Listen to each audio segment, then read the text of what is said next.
भीती वाटायचं मुद्दाच येत नाही, कारण छत्रपतींच्या विचारांची लोक आणि त्यांच्या मावळ्या असल्यामुळे तो रक्त आपल्या नसत आहे. पण कधी मी मुद्दामून चुकीचा इतिहास सांगण्याचा प्रयत्न पण नाही केला. वा. माझा एवढाच विषय होता की माझ्या येणाऱ्या पिढीने दंग्या दंगलींमध्ये जाऊन स्वतःवरती केसेस घेणं हे मला योग्य वाटलं नाही. कारण माझ्या राजांनी नॉर्मल सरदार असेल किंवा मावळा असेल या प्रत्येकाचा घरदार सांभाळ.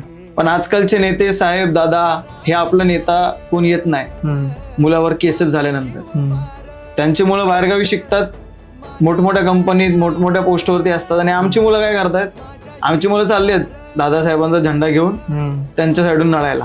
मग दादांना येऊ द्या सोबत. येणाऱ्या पिढीने महाराज काय आहेत हे नक्कीच विचार केला पाहिजे. आपण कोणाच्या बाजूला गेलं पाहिजे, आपण कोणासोबत राहिलं पाहिजे, कोण आपल्यासाठी करतंय.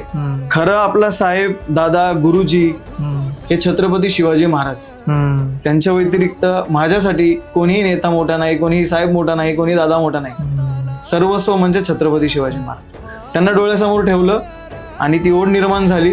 आणि आपल्या महाराष्ट्राला कसं मोठं करता येईल, आपल्या गड किल्ल्याला कसं पुनर्निर्माण करता येईल, कारण येणाऱ्या पिढीला आम्हाला गड किल्ले दाखवायचे.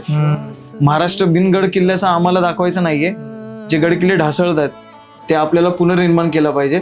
आणि त्यासाठी एवढा पैसा तर सध्या नाहीये, पण जर लोकांची साथ असेल, लोकांनी तेवढं मोठं केलं आणि तेवढ्या गोष्ट माझ्याकडे आली, मोळाचा वाटा नक्कीच मी गड किल्ले निर्माण करण्यासाठी त्या प्रयत्नामधून करणारच.